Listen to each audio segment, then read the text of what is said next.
Nós não sabemos muita coisa sobre os primeiros anos da vida de John Knox, mas é bem provável que ele tenha nascido por volta do ano de 1513, próximo de Edimburgo.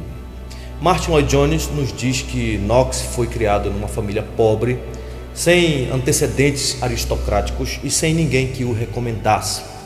Mas, apesar disso, Knox estudou teologia e ele foi ordenado sacerdote aos 25 anos de idade. Com o tempo, ele se tornou tutor dos filhos de alguns nobres que eram favoráveis ao protestantismo e também ele se aproximou de um ousado pregador do evangelho chamado George Wishart. Na verdade, ele passou a ser guarda-costas deste intrépido pregador George Wishart. Também nós sabemos pouca coisa sobre a sua conversão, mas ele possivelmente foi convertido ao ouvir as palavras de João capítulo 17, versículo 3, texto esse que ele guardou para o resto da sua vida e no qual ele ancorou os anelos de sua alma. É importante saber também que a Escócia dos dias de Knox era um mundo turbulento e corrupto, dominado por um clero avarento e por líderes civis inescrupulosos. A Igreja Católica havia corrompido especialmente a maneira de cultuar a Deus e a sua forma de governar a Igreja. Naqueles dias, as pessoas se curvavam diante de imagens de esculturas, elas adoravam inúmeros objetos pagãos repudiados pela palavra de Deus. Os mártires, os apóstolos e a Virgem Maria ocupavam um lugar especial na adoração de Deus e eram objetos de culto público. A igreja estava abarrotada de invenções humanas, de aparatos papistas e precisava urgentemente de uma poderosa reforma. Deus já vinha, obviamente, preparando o cenário, o caminho para a reforma na Escócia, e isso desde os dias dos Lollardos, no final do século XIV. Mais recentemente, um pregador chamado Patrick Hamilton havia pregado de tal forma o evangelho na Escócia que ele chegou a ser preso e queimado na fogueira em 1528. Nesse ambiente de total apostasia, aprove ao Senhor então reformar a sua igreja, e para isso ele levantou um poderoso pregador da palavra chamado John Knox, um corajoso e destemido pregador do evangelho. O problema é que quando o evangelho começou a ser anunciado, os líderes católicos começaram a ficar incomodados com a pregação. O cardeal católico David Beaton, por exemplo, que era um tirano inescrupuloso, decidiu varrer da Escócia todos os vestígios de reforma. Em janeiro de 1544, por exemplo, ele ordenou que 4 homens fossem enforcados porque deixaram de observar a quaresma e orar aos santos. Ele também mandou prender a esposa de um desses homens, que estava grávida, pelo simples fato dela não invocar Maria, e sim o nome de Jesus Cristo em suas dores de parto. Por esse tempo, o pregador George Wishart ganhava espaço na Escócia e a reforma estava avançando, mas não demorou para que Wishart fosse preso e condenado à morte na fogueira, a mandado do cardeal David Beaton, no ano de 1546. As notícias desse trágico episódio se espalharam pela Escócia e o povo começou a criar uma profunda aversão ao cardeal e a todo o clero católico. A partir de agora, todas aquelas pessoas que defendiam a causa da reforma estavam marcadas e corriam sérios perigos. Mas Knox não se importava mais com essas coisas. E ele começou então a abrir a boca e a pregar e a falar abertamente contra os erros da igreja e a corrupção do clero. E aos poucos ele foi ganhando espaço, as pessoas foram dando ouvido às suas pregações. Acontece que por conta da revolta contra a morte de George Wishart, diversos jovens invadiram então o castelo de St. Andrews e assassinaram o cardeal David Beaton. Knox não participou deste ato, mas ele entendeu que isso era o justo juízo de Deus contra aquele perverso tirano. Mais tarde, Knox se juntou a esses jovens que agora ocupavam o castelo. Enquanto isso, os exércitos de Mary Guise, a rainha regente da Escócia, se preparavam para invadir o castelo e prender aqueles jovens.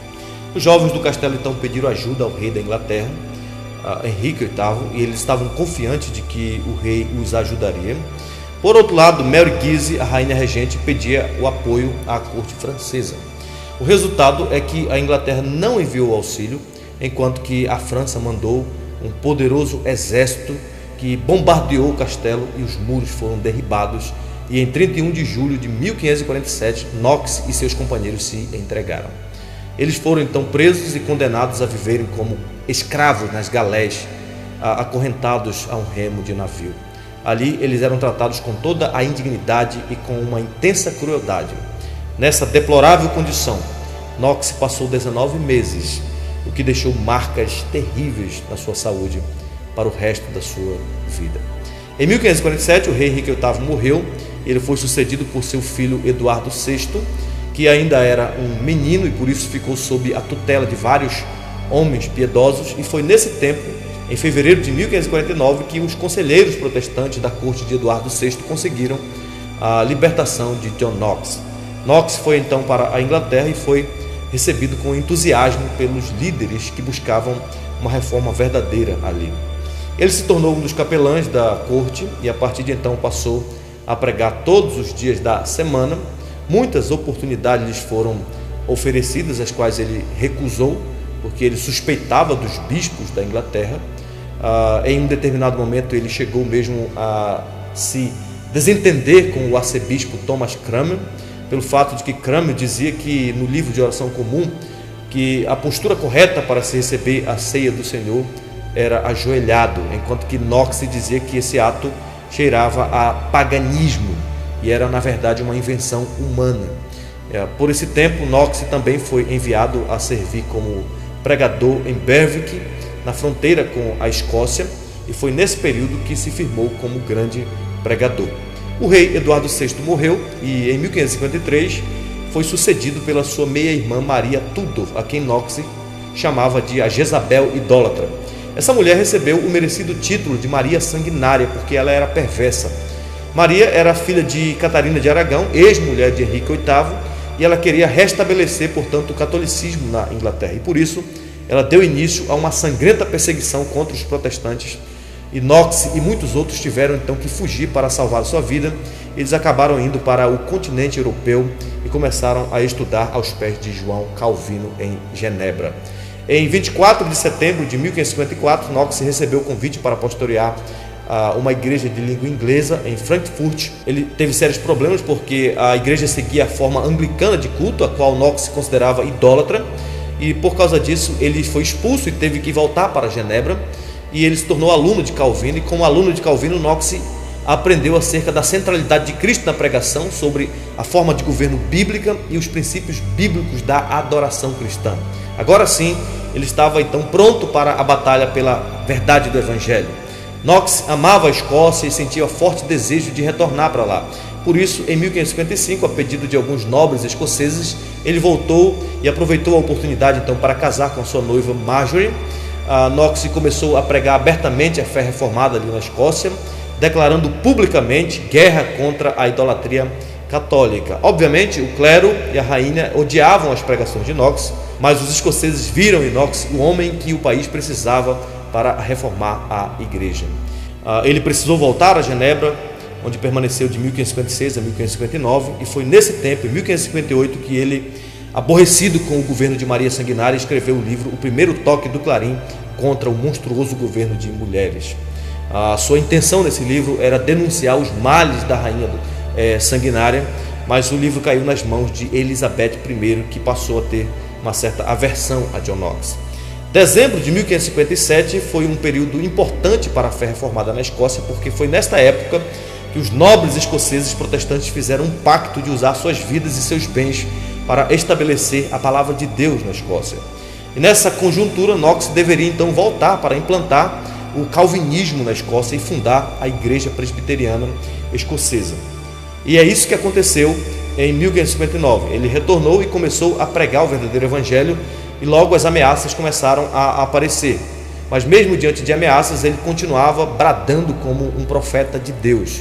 E como resultado, um poderoso avivamento sobreveio à Escócia em 1559.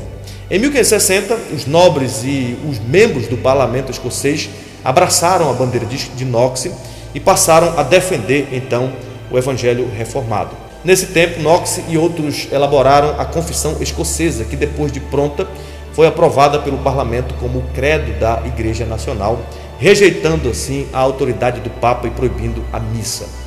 Knox também foi o principal autor do livro de disciplinas, que traçava uma forma presbiteriana de governo para a Igreja, seguindo assim o mesmo plano da Igreja Protestante na França. Em decorrência dessas medidas, reuniu-se nesse mesmo ano, em 1560, a primeira Assembleia Geral da Igreja da Escócia. A nação, por todas as suas classes, deu boas-vindas à nova ordem e a reforma escocesa foi concluída e solidificada, embora ainda não com plena legalidade. Em 1560, Marjorie, a esposa de Knox, morreu e isso machucou bastante o seu coração, mas mesmo assim ele prosseguiu lançando os fundamentos da fé reformada. Por esse tempo, Maria Stuart retorna, agora uma jovem, à Escócia para assumir o seu posto de rainha e trazer de volta o país ao papado. Desde o princípio, ela insistiu em celebrar a missa em sua capela privada particular e por isso Knox começou a bradar contra a idolatria desta nova Jezabel, conforme ele chamava ela.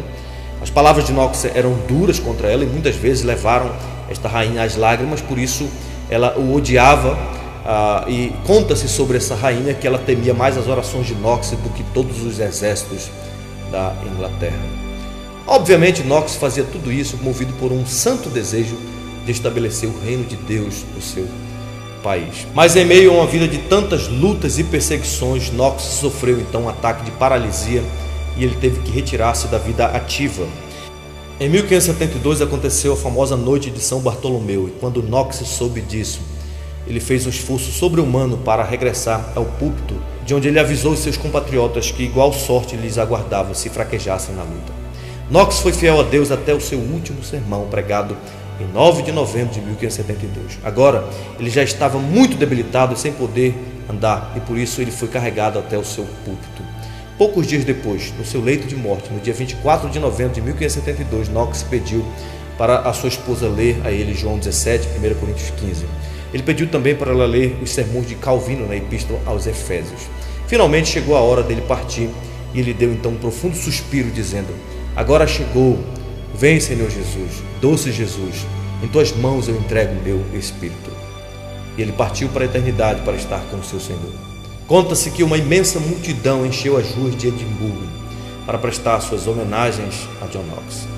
Seu corpo foi deixado em repouso no templo de St. Giles. Conta-se que no seu funeral, alguém se levantou e disse: aqui jaz alguém que em toda a sua vida jamais temeu a face do homem. Knox faleceu, mas o seu legado permanece até os dias de hoje. Várias coisas importantes nós podemos aprender do que Knox nos deixou. Deixa eu citar algumas delas para vocês. Em primeiro lugar, foi na Escócia de Knox que surgiu o conceito de presbiterianismo, que diz respeito à forma de governo da igreja. Obviamente, os reis ingleses e escoceses, eles defendiam o sistema episcopal e por isso eles não eram simpatizantes do presbiterianismo. E por quê? Porque no episcopalismo a igreja é governada por bispos e eram os reis ingleses que nomeavam esses bispos. E por isso eles amavam essa ideia, uma vez que a igreja seria mais facilmente controlada pelo Estado e serviria aos interesses da corte. Porém, Knox insistiu que a forma de governo do Novo Testamento bíblica é presbiteriano, o que significa que a igreja ela deve ser governada por oficiais eleitos pela comunidade e não pelo Estado. Em segundo lugar, é digno de nota os esforços de Knox em relação à pureza do culto solene.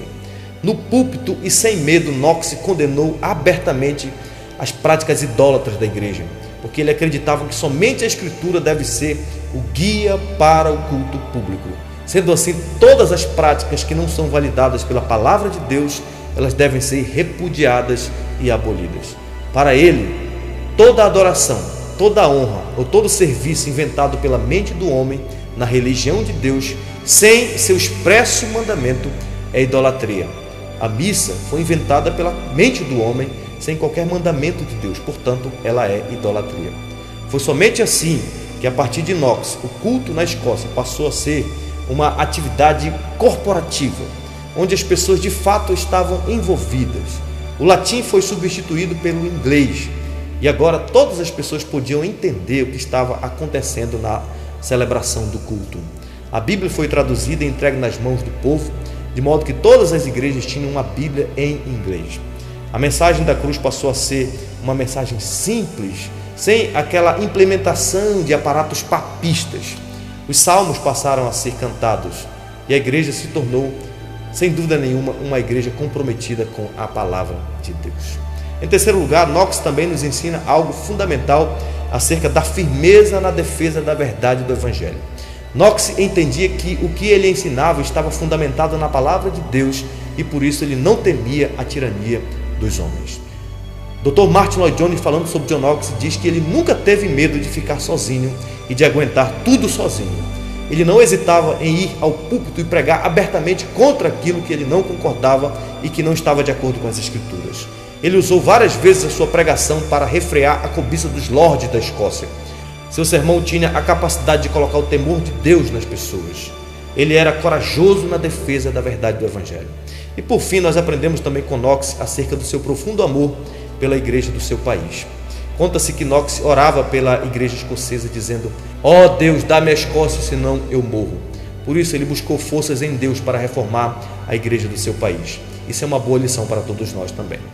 Sem dúvida nenhuma, a igreja brasileira seria muito beneficiada se observasse a seriedade da pregação de John Knox, em especial no que diz respeito à liturgia e à adoração pública. Infelizmente, muitas invenções humanas invadiram o arraial de Cristo em nossos dias e o culto solene foi paganizado. Deus se transformou em um objeto de manipulação e satisfação do egoísmo humano. Mas com John Knox, nós aprendemos que o homem por si mesmo não pode decidir como Deus deve ser adorado. Somente Deus pode determinar isso. E se isso é verdade, então que todas as práticas pagãs sejam abolidas, repudiadas e rejeitadas urgentemente no arraial de Cristo. Somente o que Deus ordenou em sua palavra deve ser levado a sério e defendido como parte integrante da adoração de Deus. É nisso que cremos e é nisso que nós permanecemos.